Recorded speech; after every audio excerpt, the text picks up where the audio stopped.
আওয়ামী লীগের সাবেক প্রেসিডেন্ট আব্দুল হামিদ দেশ ছেড়েছেন গতকাল। নানা রকম আলাপ আলোচনা চলছে, তিনি কিভাবে দেশ ছাড়লেন, কেন ছাড়তে পারলেন সেগুলো।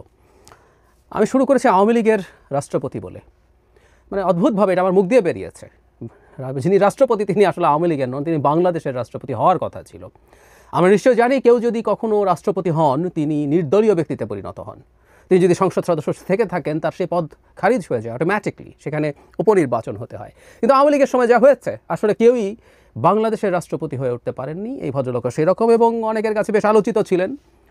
বিভিন্ন সময় তৃতীয় শ্রেণীর ভাড়ামো ফাত্রামো করে অনেকে আনন্দ দিয়েছেন। আমি দেখতাম যে ভদ্রলোককে অনেকেই পছন্দ করেন। যাই হোক, তাকে নিয়ে যে বিতর্ক শুরু হলো সেটা হচ্ছে আওয়ামী লীগের এইরকম সিগনিফিক্যান্ট একজন নেতা, যিনি স্পিকার ছিলেন, এমপি ছিলেন, রাষ্ট্রপতি ছিলেন, তিনি কেন দেশ ছেড়ে যেতে পারলেন। মানে অনেকগুলো মিডিয়াতে এভাবে যে গভীর রাতে দেশ ত্যাগ এই ধরনের হেডলাইন করাতে যেটা হয়েছে, অনেকে কাছে মনে হতে পারে যে তিনি পালিয়ে গেছেন। আমরা নিশ্চয়ই বুঝতে পারি যে আব্দুল হামিদের মতো মানুষ পালিয়ে যেতে পারেন না। আসলে সরকারের দিক থেকে তাকে যেতে দেবার গ্রিন সিগন্যাল ছিল, এতে কোনো সন্দেহ নেই। তাহলে আলোচনা কেন হচ্ছে? মানে আমরা এভাবেও যদি পাল্টা প্রশ্ন করি, তাকে যেতে দেওয়া হবে না কেন? আমি নিজেও প্রায় একটা আলাপ করি, সেটা হচ্ছে আওয়ামী লীগের লোকজনেরও আমরা ন্যায় বিচার চাই। কিন্তু আমি পত্রিকাতেই দেখলাম তার বিরুদ্ধে খুনের মামলা ছিল। এখন আবার পাল্টা প্রশ্ন, খুনের মামলা সরকারের সময় অহেতুক অনেকের নামে দেয়া হয়েছে, এটা সত্য। বিভিন্ন রকম অপরাধ করেছেন ব্যবসায়ী, যারা করাপশন করেছেন, টাকা পাচার করেছেন, তথাকথিত সাংবাদিকরা যারা আদতে শেখ হাসিনার এনাবলার ছিলেন, তার মাফিয়া তন্ত্রের করাপশন করেছেন, অনেক কিছু করেছেন, কিন্তু খুন না করলেও খুনের মামলা দেওয়া হয়েছে।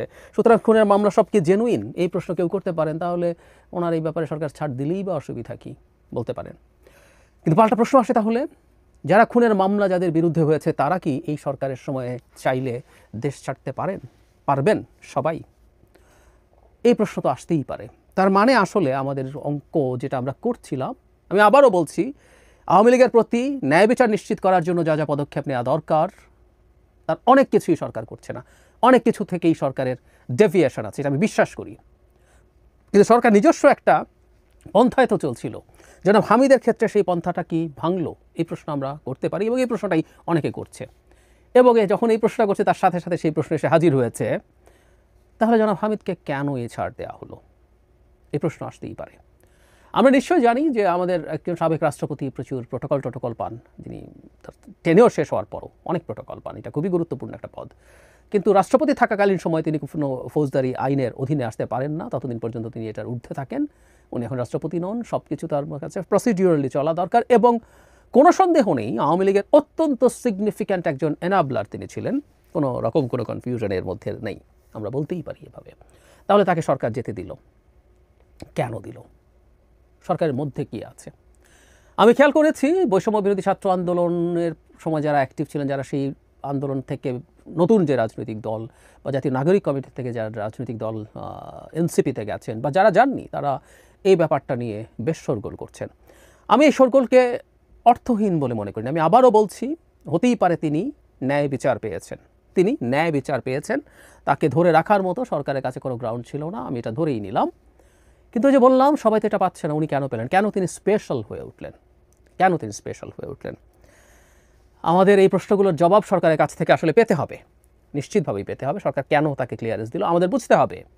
আওয়ামী লীগের কে দেশ ত্যাগের সরকারি অনুমতি পায় আর কে পায় না, এই জিনিসগুলো আমাদের সত্যিই জানতে হবে, সরকারকে ক্লিয়ার করতে হবে, আমরা বুঝতে চাই। এর মধ্যে একটা কোইন্সিডেন্সের মতো খবর আবার হঠাৎ করে ছড়িয়ে পড়লো, আমি একটু অবাক হলাম দেখে, এটা জানতাম না। জনাব হামিদের শ্যালক জামায়াতের খুবই সিগনিফিক্যান্ট নেতা, এবং তিনি রীতিমতো একটা আসনে তাকে প্রার্থী হিসেবে ঘোষণাই করা হয়েছে। কোইন্সিডেন্স সামনে আসছে, কোনো সম্পর্ক আছে তাও বলছি না, কিন্তু কেমন একটা খটকা কি লাগে আমি জানি না, নিশ্চিত নই, জাস্ট জানিয়ে রাখলাম আপনাদের।